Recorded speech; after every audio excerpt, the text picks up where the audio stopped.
করতে পারি না। আমি মাননীয় শিক্ষামন্ত্রী থেকে বলবো, যদি আপনার একটা সন্তান আছে, পরিবার আছে, আমাদেরকে একটু করুণা করুন, একটু।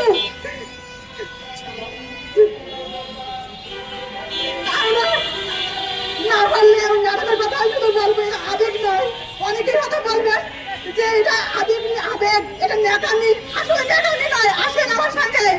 পরিবার ছেড়ে বাইরে চাকরি করা কি কষ্ট, আমরা ভাষা বুঝি না, কাজের সমস্যা, আমাদেরকে প্রতিনিয়ত ছোট করা হয় যে আমরা মেধা কম, এই জন্য দূরে নিয়োগ